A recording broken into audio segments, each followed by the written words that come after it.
Five Nights at Freddy's is a game franchise known for its weird, twisted, and broken lore. Our task as the fandom is to put it back together.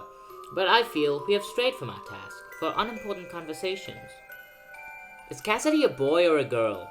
Do we care? But if they're a girl, then they can't be the vengeful spirit. Does it matter? What is Bite Victim's name? Hudson. Am I saying you shouldn't theorize about these things? Hell no, theorize all you want, but after the FNaF movie 2, it came to light that the fandom is more focused on solving the story than actually understanding it. So here is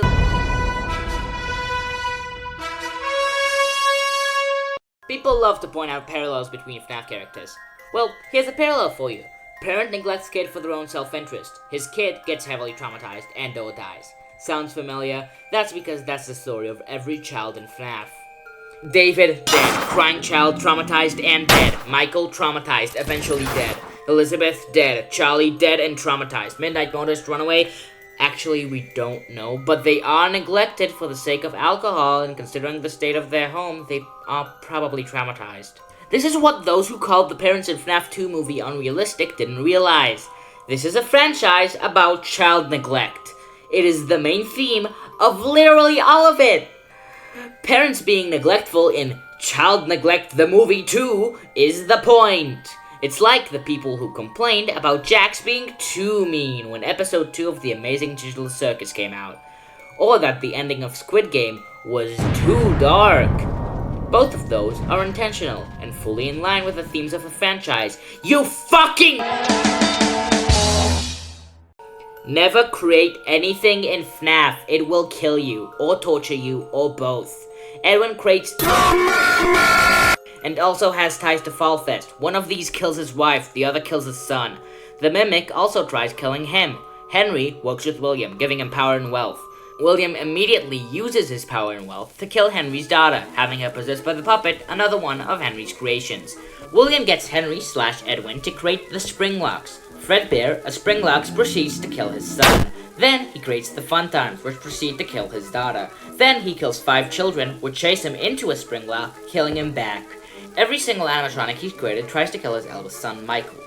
And when he eventually dies to Henry and Michael, he gets tortured by every single abomination he created, including the one that killed his son. There's a repeated idea of combining several things to create one thing or putting things together as a whole. This one's significance is harder to explain.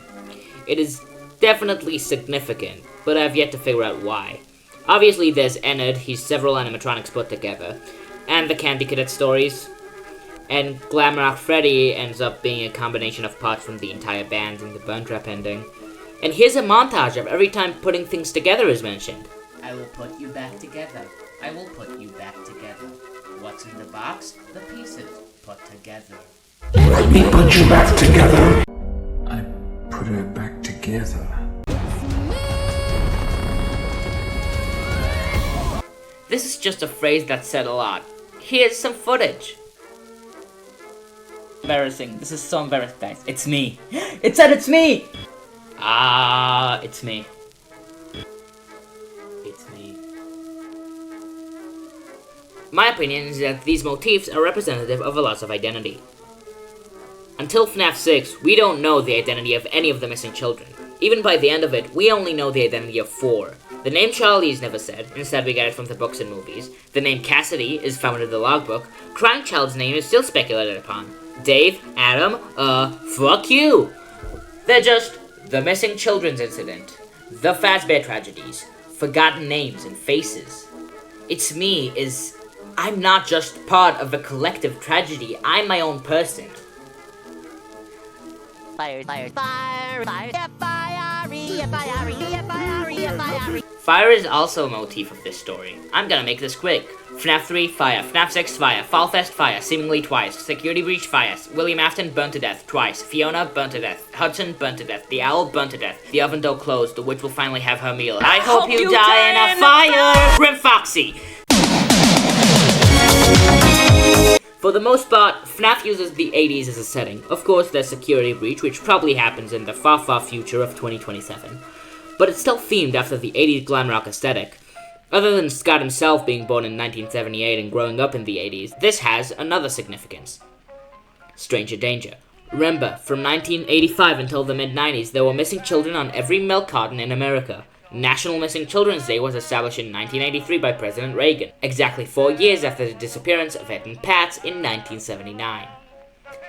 It's alive! It's alive! How about its ass? It's ass! Henry, William, and Elizabeth are all characters in Frankenstein. Not just characters, they're all people the monster kills. If you believe Adam Victim, his name would be a reference to this part of the book.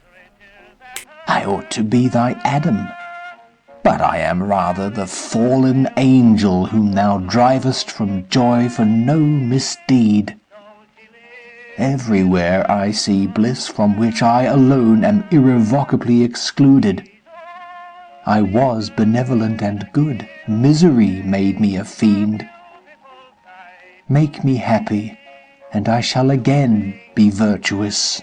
Which parallels very well with Happiest Day. On the opposite end, the monster also calls himself a fallen angel, which could mean Cece is the one he shouldn't have killed, since fallen angel refers to Lucifer, whose job is torturing the wicked. Regardless, Frankenstein is an important parallel because it backs the previous themes. It is a story about a creature made of several corpses, neglected by its creator, becoming evil and killing his best friend, his wife, his 5-year-old brother, who he also kidnaps, and him. Of course, after committing arson. Also, Dreadbear. But hey, that's just my analysis. My literary analysis! Thanks for watching. Boom!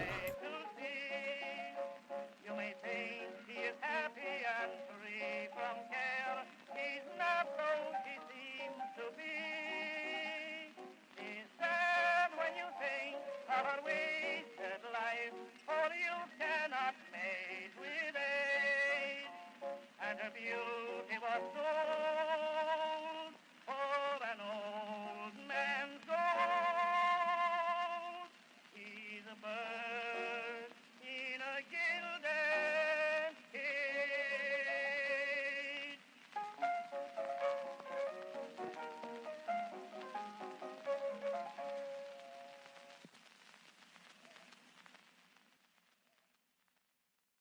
She's only a bird in a gilded cage, a beautiful sight. Oh, sorry, I didn't notice you were there. Guys, shut it off.